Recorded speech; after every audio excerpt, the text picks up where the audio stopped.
Welcome to all of you across the Great Plains Conference watching this webinar with stories from refugees, helping us to learn about their situations and their experiences and how we can help become more welcoming. I'm Andrea Parrott, the Peace with Justice Coordinator for the Great Plains Conference and a member of our Refugee Ministries Task Force. And today with me is Lacey Studnicka, the Program Development Officer from Lutheran Family Services. Some of you will remember her from our annual conference in June in Topeka, or from the webinar that we had in July of this year, where she helped us understand how we can welcome refugees.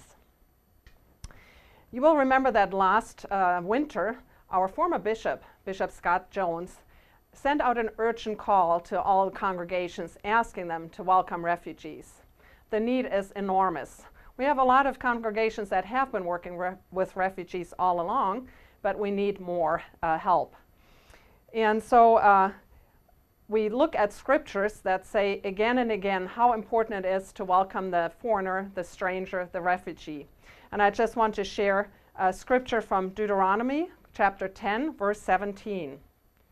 For the Lord, your God, shows no partiality. He defends the cause of the fatherless and the widow, and loves the foreigner residing among you, giving them food and clothing. And you are to love those who are foreigners, for you yourselves were foreigners in Egypt. We're excited to have two refugees today who are sharing their stories and experiences with us. Some of us have not really had much opportunity to meet refugees and hear from them directly. And sometimes what we hear in the media can be misleading or confusing. Lacey, I know you're often asked about what the process is for somebody to become a refugee, to get the status of refugee here. Could you shortly explain how that process works? Yes, absolutely. Well, thank you again for inviting me here today and to talk about welcoming refugees. But we hear a lot of different information in the media about how do refugees get here. And as a reminder, a refugee is a person who is forced to flee their country in fear of persecution, whether that's for their religion or their political ideology, etc. And what that means is they really have to leave immediately at a lot of times by foot in fear of their life. And then we see that now with the global crisis happening around the world. So what happens is they leave their home country and they make way to a second country seeking safety, seeking immediate refuge. And that country is normally a bordering country of theirs. So that could be, you know, for our refugees from Burma, that typically is Thailand. From our refugees from Bhutan, that is Nepal. Refugees from Syria are Jordan and Turkey. And then they register with the United Nations once they hit that border, and they can go into safety with the United Nations High Commission for Refugees in a refugee camp in safety. A lot of times they wait in that second country hoping they can return home. You know, refugees want to return home. They didn't choose to be refugees. They're fleeing war, they're fleeing violence, and they are the victims of that violence. When it becomes apparent that peace and safety is not an option for them, then they can register or apply for refugee resettlement if that is an option in that area. Once they apply for resettlement, they can go to the United States, Canada, Australia, the UK. There's just a handful of countries. But if you combined all of those countries together, they only resettle less than 1% of the world's refugee population. So it's very difficult for people to get through to be refugees here. Once they kind of go through that program, they go through intense vetting and screening. There are 5 agencies that vet them: Homeland Security, Department of State. They have to make sure that their story corroborates the entire time. If there's any discrepancy, they're immediately dismissed. So the people that come to the United States have been in the process sometimes 5 to 7 years. I think about, we have groups of men from Afghanistan and Iraq who were interpreters for our U.S. military. And they served next to our troops, sometimes for 10 years. And it still took them an average of 3 years. And they had high security clearances with our government. So you can imagine for a refugee around the world, it's a very long, intense process. Yeah. Wow. Thank you. Yeah, this is really a complicated process. And I'm just really anxious now to hear from the refugees themselves. Could you introduce your two friends to us, please? I'm so honored that our two refugee friends have shared their stories with us, are going to share their stories with us today. The first gentleman's name is Shafiq Jahish. He's originally from Afghanistan, and he served as an interpreter for our U.S. military for 8 years in Afghanistan. As we pulled out of that conflict, his life became in danger from terrorists. And so he is now here, safe with his family, permanently, and we're so excited to hear his story. Our next friend is Dekow Sagar, and Dekow is originally from Somalia, and he grew up most of his life in a refugee camp in Kenya, and just arrived about 7-8 years ago here, first to Iowa, and now we're happy to have him in Nebraska, and he has dedicated his life to welcoming refugees and sharing that story. Thank you. Well, let's see what they have to tell us.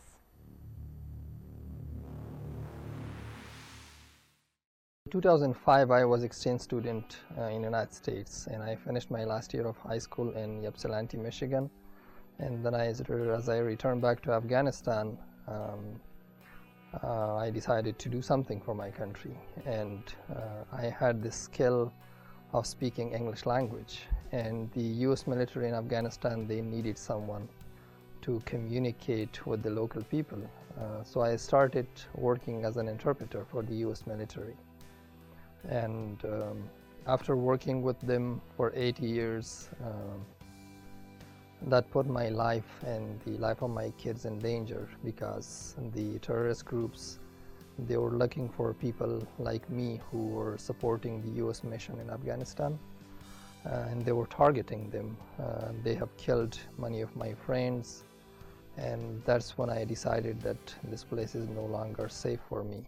I left Somalia when I was probably 6 years old. I remember the events that led us to flee from our village into the Dab refugee camp. I remember certainly my childhood growing up in a in a village where we had plenty of everything. My dad owned tons of properties, farms, so it was a well-to-do family. And then we lost that everything overnight, from saving to properties, and then had to flee and walk for a month to reach the Kenya-Somali border. Nobody leaves their home unless they had to, and they must. We have refugees that lived in refugee camps for 5, 10, up to 20 years, hoping that someday they will have peace in their country and they will go back to their country. But that never happened. And those refugee camps, they're not, they don't have all the facilities that they can live there. They don't have any clinics, they don't have drinking water, they don't have schools. So they have to go somewhere where they can raise their kids. The kids can go to school and they can be something in the future. And that's what make them to resettle in a different country like United States, Canada, or European countries, or Australia. And they're hoping that they will have a better life here.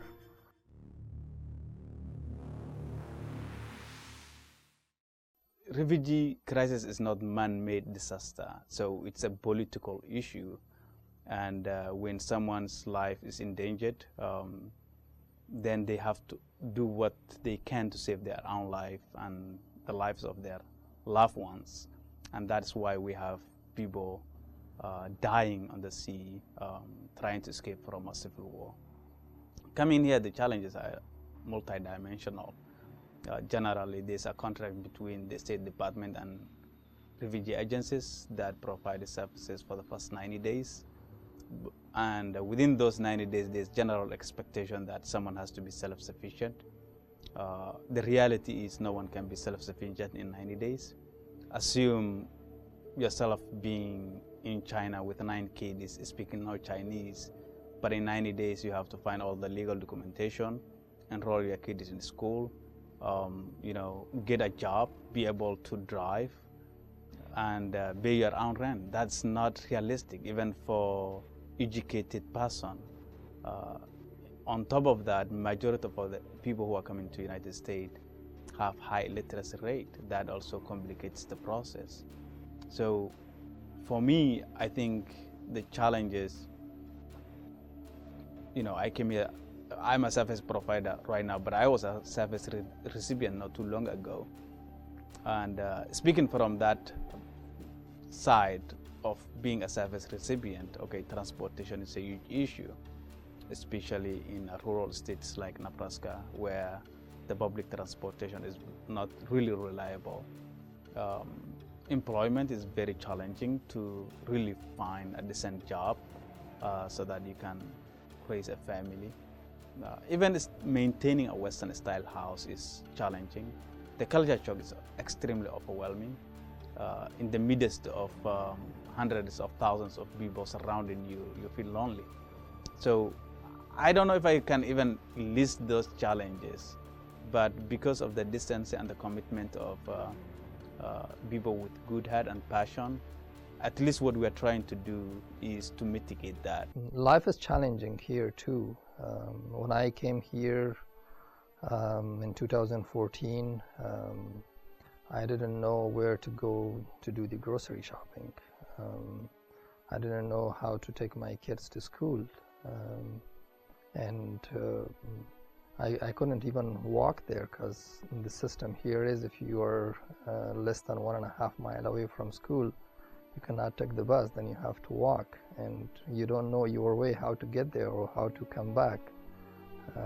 The first day, I think I was lost, and I asked someone that where is my address, and then they showed me this is how you can get back to your home. And in places like Nebraska, as I work with refugees to find them jobs, it's very hard to find them a good paying job, because a lot of our clients, refugees, they have 4 to 9 kids, and they need to have a job, a good paying job, to support their family. And most of those good paying jobs are not inside the city on the bus line. They have to go out, and transportation is a major issue to get to job and come back. So these are some of the challenges, and also not speaking the language. You don't know about the culture, and you are not even literate in your own language. So it's very hard to learn a different language if you cannot read and write your own language. So there are many challenges, and we do have some sponsors, some mentors. If someone can even go twice a week to check on that family, that's a huge help for the family. The grocery store might be just half a mile away from them. They can just give them a ride to go do the shopping and then bring them back. That's like a huge help for them. So these small things make a big difference for the refugee families. And we are hoping that we will have more and more of these sponsor churches or individuals who can come and support those refugee families. Wow, this was really interesting. I'm so glad they shared all this. 90 days, that's a very, very short time. I mean, I'm just thinking if I was traveling to another country and didn't know the language and didn't have any resources and were just kind of dumped in there in the middle, and I had to figure out things in 90 days, that's totally overwhelming.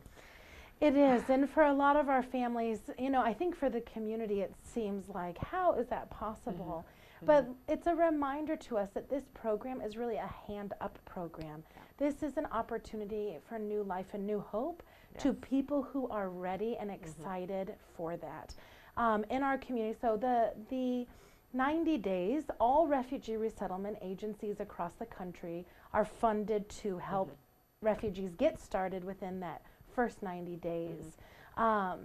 In that 90 days, they have a lot to learn, they have a lot to do, including getting jobs, which seems unrealistic. Yes.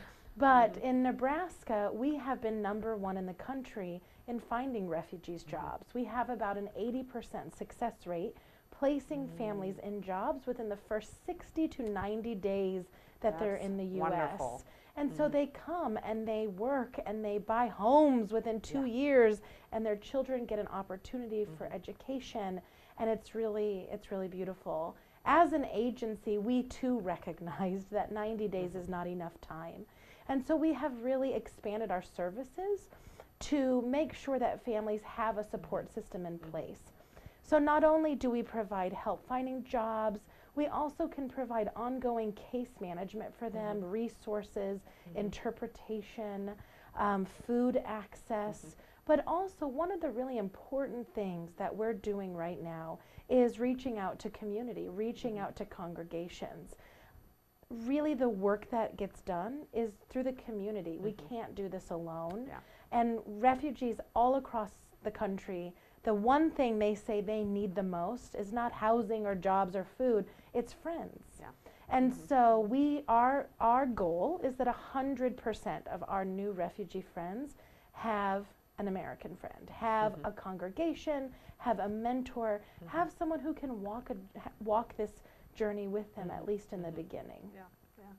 When I have talked with some friends and members of my congregation, sometimes they get a little scared and think, oh, wow, we take this on and this is for the next 10 years, but which can be a little overwhelming. But from what I understand from what our conversations earlier, they can kind of sign up for, let's say, half a year or a year, and have a group of people do that together so that it's shared and not too overwhelming. Absolutely. We have designed a co-sponsorship program that has 3 levels, because we do recognize that churches are at all different levels of commitment. So our first level is that they can gather household items and move those in and create a welcome home for families. The second level, same as the first, they're making, creating this welcome home, but then we invite them to the airport and meet the family as they come to the U.S., which is really fun. And then the third level is that walking the path and mentoring them.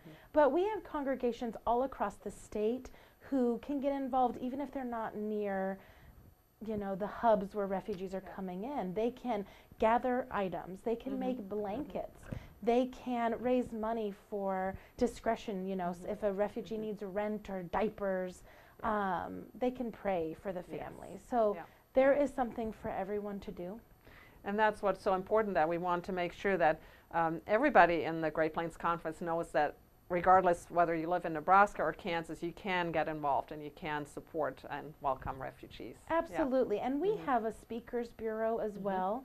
So if churches across the state and in Kansas want to hear, and even if they're not close, but they want to meet a refugee and have them in their church for a Sunday morning, we can make those arrangements. Yes, that's wonderful. Well, stay with us. We'll be back in a moment and hear more from our 2 friends who have recently come to the United States.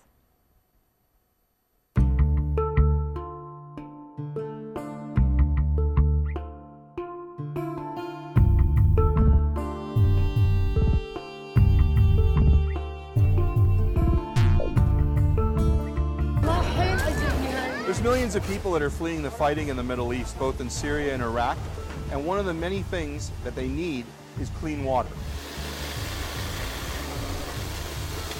Global Medic's got 70 volunteers out today, including members of the Assyrian community, Syrian community, and the Kurdish community, along with our friends from Suu Kyi and our rescuers that are out volunteering, and we're assembling 1,080 family emergency kits. Each kit has a point-of-use water purification unit made by Rainfresh. Each kit also has a hygiene kit that has soap, toothbrushes, and toothpaste. These kits are being assembled today. They're being air freighted out tonight. They'll arrive in Iraq tomorrow, and our teams on the ground will provide aid to 1,080 families in need. That's over 5,400 people.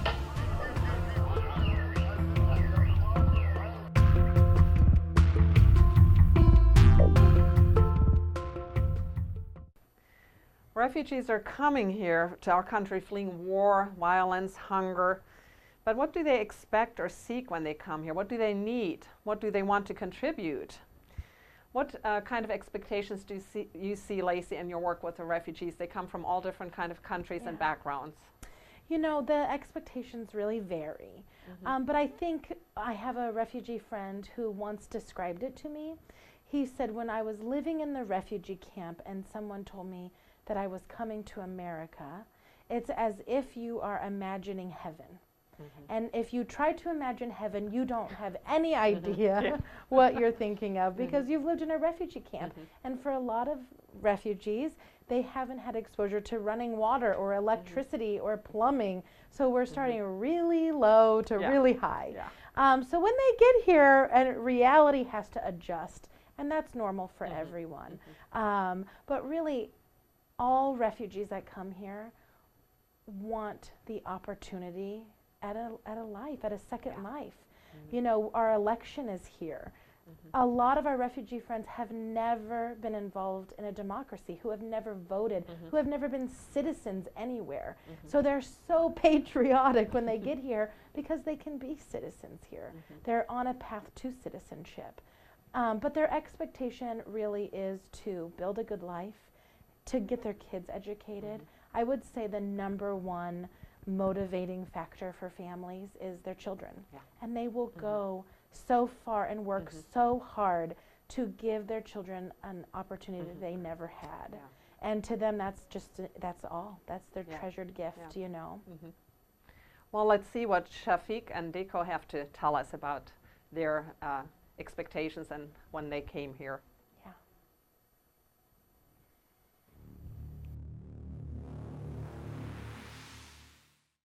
This general feeling or perceived notion that refugees want handouts. I think if you ask this question to all refugees, the best thing they want is acceptance. And I think that that is like the gateway to anything. So yes, the sponsorship helps, the mentorship helps, the volunteer helps, the donations, whether it is in kind or cash, helps. But most importantly, from someone from a civil war who has probably lost a lot, witnessed a lot of inhumane brutalities, might be a victim of crime themselves, you know, the best thing they expect is a shoulder to lean on and an acceptance. So I think that's also a message of love that, you know, can give people the psychological and emotional support they need as they acclimate into the new life in America.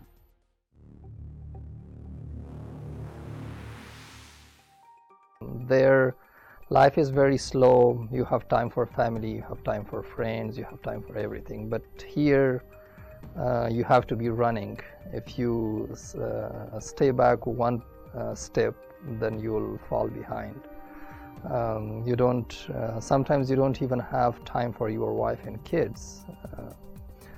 So that's one thing that I really miss about back home. I have a lot of friends here too that lives here in Omaha, but we can hardly ever find time to meet each other because everybody is working, everybody has different shifts, everybody has to pay their rent, their bills, their loans, so they don't have time to come together and sit and talk about different issues. So that was one of the culture shock for me. And since I was here before in 2005, so this time it was easy for me to adjust with everything. But it was hard for my wife and kids to adjust to the culture that we have here. First time for my wife and kids away from home, because back home, like me, my parents, my siblings, we all live together at the same house. So house is very crowded. And when we came here, my kids, they would go to school, I would go to work, so my wife was alone at home. She couldn't speak English, she couldn't drive to go somewhere, and so it was very hard for her going through the first few months. And we were lucky that we got some more Afghan families in my complex, so the ladies would go to each other's house and they had someone to talk to. So yeah, it was hard, more hard for them than it was for me. Growing up in a refugee camp, it wasn't like the best or the most ideal place anyone will wish to be. But at least, I grew up there, had a lot of friends, work in a hospital. I was a little bit luckier than Shafiq. I got my first job with the Des Moines Public Schools as a community liaison in a very short time. So I kind of consider myself to be a very lucky person, considering how competitive the job market is. But like Shafiq said, we came from very collective society, and in America it's very individualistic society. You might not even know who lives next to your house. Technically your friend to your fridge and your TV, and that is it. So it is a different life for sure. And then the other thing is, growing up in a refugee camp, people may not have tons of stuff, but to some degree, even those who don't live in a refugee camp, they're to some degree very contented with what they have. So, it's not like this general feeling that the more you have, the happier you are, which is not true, because in many places people don't have a lot of stuff, but they live in a very simple life, more relaxing, not fast-paced. And I think that's a huge difference. The other one, I think, is the isolation. I think that's the most difficult thing to adjust to in America. And also the idea that you're coming from a very collective society where, let's say, if you're in Nairobi, Kenya, and you get lost, there's a possibility that you may talk to someone to give you some direction, and there's a high possibility that person could walk with you to where you're going. So the hospitality aspect is, I think, different to some degree. Not that Americans are not hospitable, but their culture is different. So it's like, it's a different culture. So I think adjusting to that is also a challenge itself. Also, to be honest, there's always a feeling that you could be treated with some degree of suspicion if you speak different, or you look a little bit different than the majority of people, or you have a heavy accent like I do. There's always that feeling, but that's not like the majority of. I think there's some kind of insecurity or fear that comes with interacting with Americans. So it takes some time for anyone to feel very comfortable, their new neighbors. So, and that is, I think, not specific to this culture, but anywhere in the world. If, let's say, any of us could go to China today, obviously you will feel that you are different. And it takes some time for you to adjust and acclimate and to some degree assimilate and understand those cultures. So I think it is the dynamics of this culture that I think it is somewhat difficult for refugees from, especially from developing countries, to adjust. Acceptance, a listening ear, a shoulder to lean on, a message of love. Don't we all need that and want that? But how hard can that be even when we speak the same language, if we know the same customs and culture, and now trying to help and provide this for people coming from a different background? That's quite a challenge, but we need to live up to that challenge and do that. It's hard to imagine how difficult such an adjustment must be.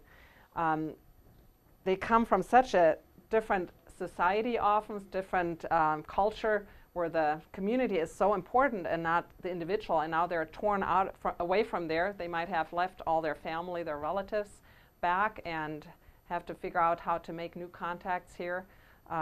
that's really quite challenging.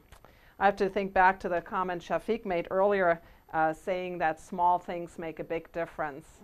And some of us might think, oh, I don't have the time or resources, I can't really help. But if we get together with others in our community or congregation, and just every little thing helps. So I think I really want to encourage everybody to think of what little step they can do to become more welcoming. Right.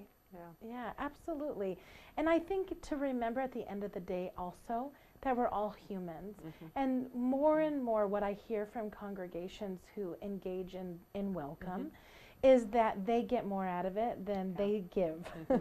And it's probably one of the most unique opportunities that people have to have that cultural exchange, to meet someone new, to be welcomed into their home, serve their food, learn about their customs, and just, you know, you get to see the world through this experience. But again, just taking that one step really opens up a whole door, because I think as congregations engage, they will find that they are gaining more out of the experience and they're getting. Stay with us. We'll be back in a moment for our third section with our refugee friends.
People shop for so much online today, from everyday stuff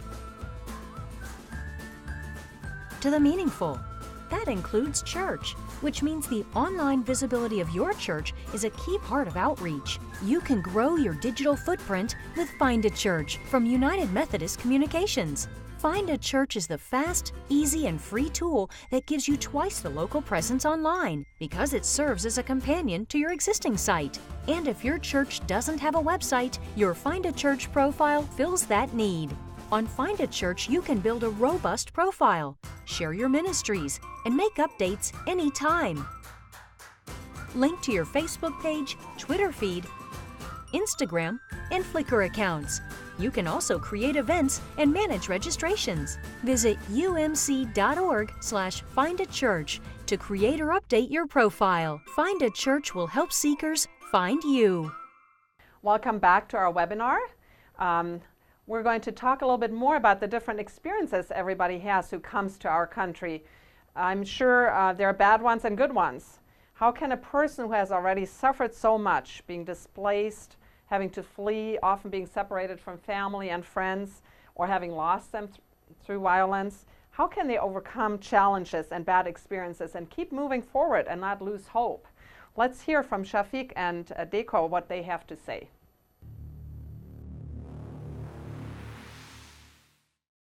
One story that was really interesting for me. When I came here, I went to DMV to get my driving license. Usually people complain about the DMV, the people that they work there, that they're mean. But I went there and I had my visa, and so the visa was expired, but there was a sentence written that this visa will work for 1 year. So first the lady told me that no, we cannot serve you because your visa is expired. You have to bring a green card or a letter from USCIS.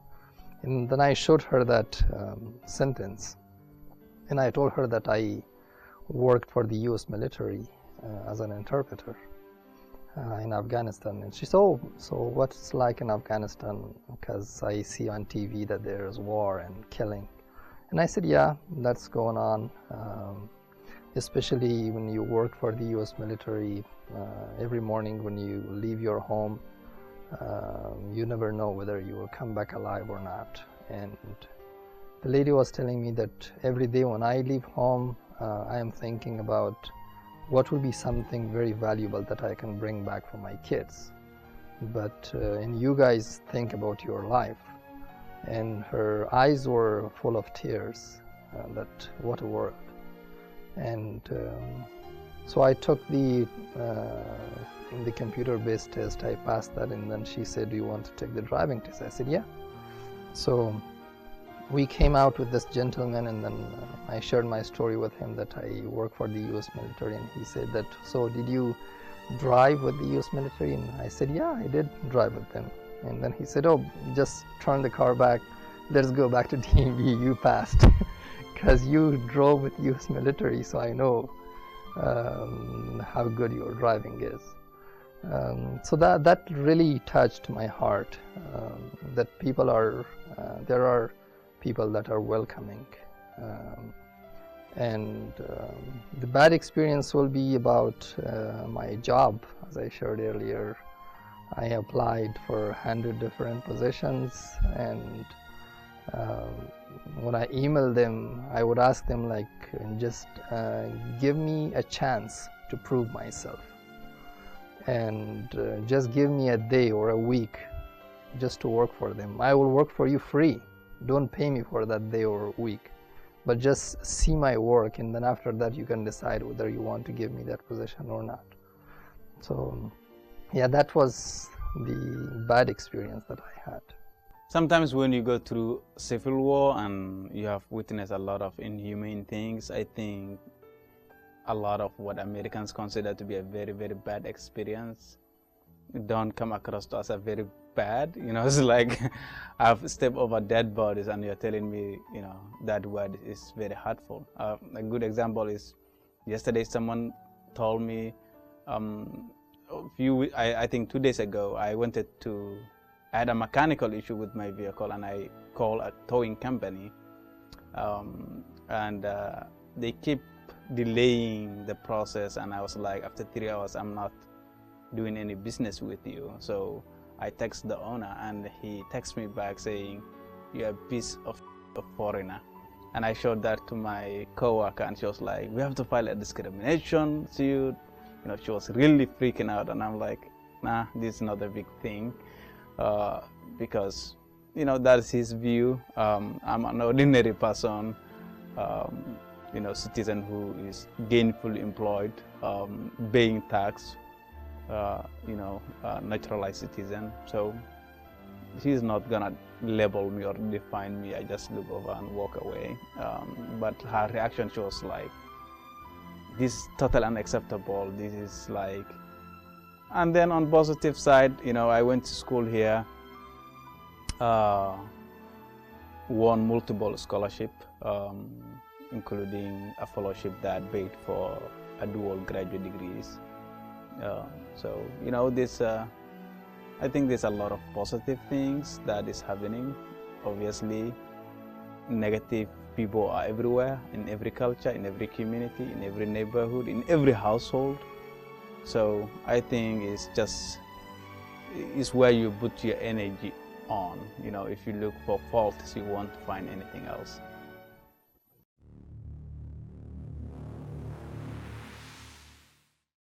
Okay, back in the camp, I work with a number of organizations, including the United Nations, and in partnership with a German organization and also Doctors Without Borders. So coming over, my first priority was to get education and probably get an international opportunities with the United Nations, which is very competitive. But I haven't lost hope on that, because I think regardless of where I am, I will be still probably be working with refugees, because that is something I'm really passionate about. You know, I'm a dual citizen, but I always consider myself as a refugee. If there was a column in nationality that says refugee, probably I will check that first. But in the United States, I think for the first 5 years, I thought by my 5th year, I will be done, right? So now I'm kind of realizing that there's an entrance to America, there's no exit. So I don't know. I don't have a new plan to pursue any further education. I am currently happy what I do. I enjoy it. You know, I will be working with refugees, might be in a different capacity, but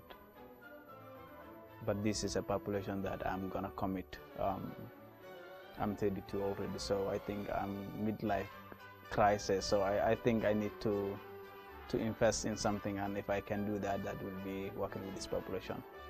I'm glad that I'm here with my kids, and my kids will not see those horrible scenes that I have seen when I was a kid and when I was a grown-up, and that they will go and get a quality education and will be something in the future, and they can fulfill their dreams that they have,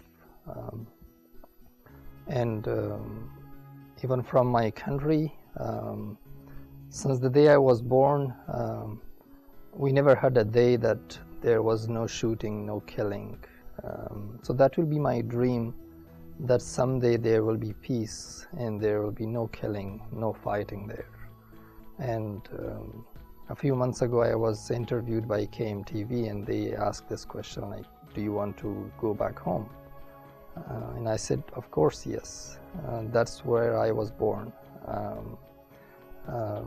The government, they spend money on me, so I could go to school, I could get health benefits, and those people, if they need me, I will definitely go back and help them.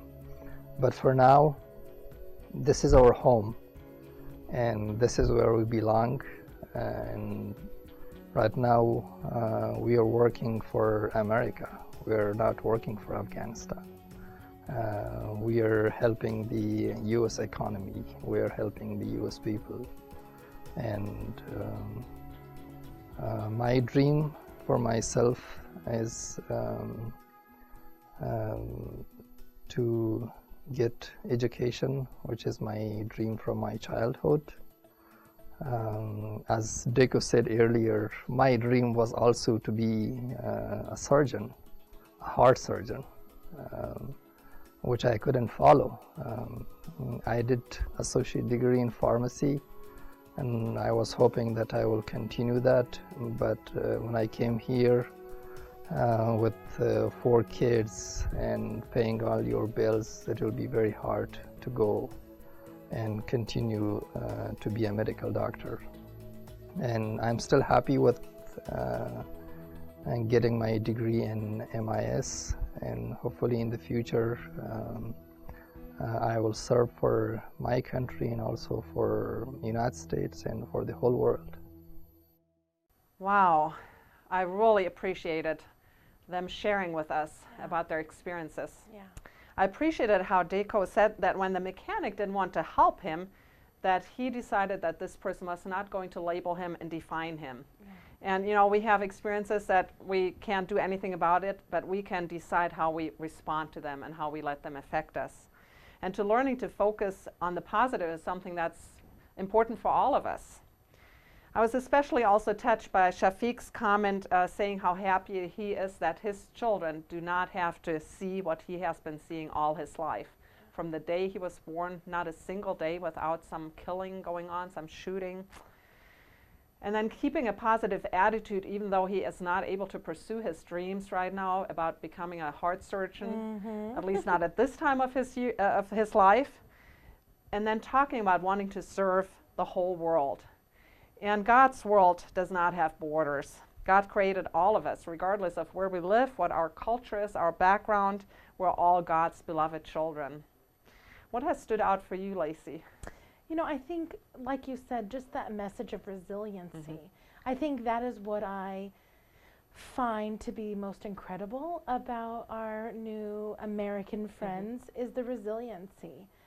These are people of courage who have chosen, and they've been through some of the most unimaginable atrocities, things that I don't know if I would be able to get out of bed in the morning, Yes. and they just soldier on, and they just believe. They believe it will be fine, and they are resilient. And so I think both of them shared just that strength and resiliency.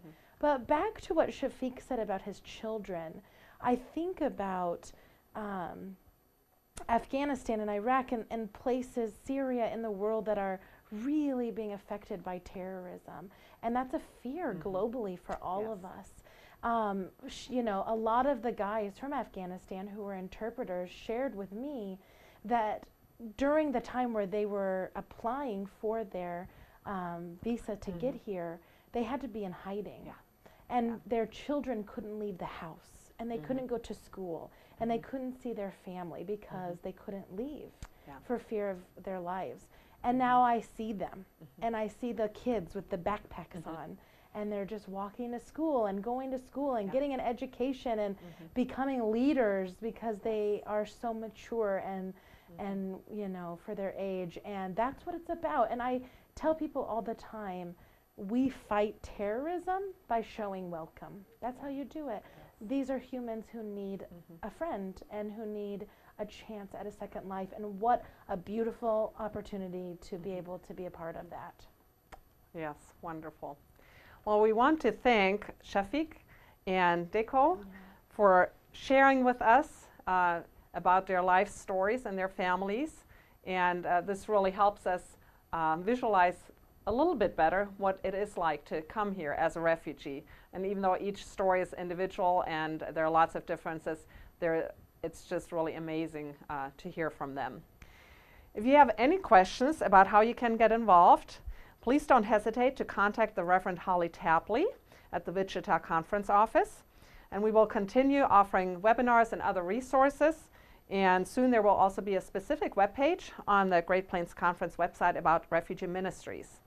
And I would like to close with a prayer. God, who travels with the sojourner, we ask that you be with us as we struggle with the questions of our reality. Why do they come here? What do they want? Can't they make their own country safe to live in? Who will take care of them here? Must we care for everyone? Why don't they mix in with us but stay apart by themselves? Why don't they speak our language? God, open our hearts to the cries of the infants fleeing the Herods of our day.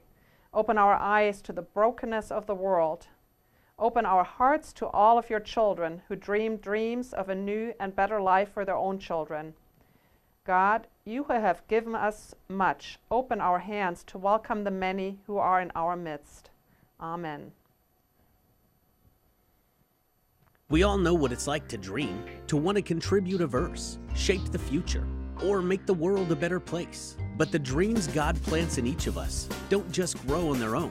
They need to be watered with love and support in order to thrive. For more than 80 years, the General Board of Higher Education and Ministry has empowered United Methodist partners just like you to nurture the dreams of tomorrow's leaders through United Methodist Student Day. Your support on this special Sunday of the United Methodist Church means leaders of tomorrow receive critical financial aid that turns their dreams into reality. Thanks to your generosity, more than 2,300 scholarships are awarded each year, with 500 of those going to seminary students. In the last few years alone, more than $13 million has been awarded to students, with 60% of all aid going to female students. Your generous gift on United Methodist Student Day is specially designated to support this critical cause of awarding scholarships and financial aid to aspiring students, some of whom may be right in your own church or your own neighborhood. When you give generously on United Methodist Student Day, you qualify these young leaders to alleviate suffering both here and around the world. You embolden them to speak truth to power. You equip them to free the oppressed. You liberate them from crushing debt. Most importantly, you empower the dreams that will change the world through faithful service for Christ. Give generously to the United Methodist Student Day offering. Support a dream for tomorrow and shape the future today.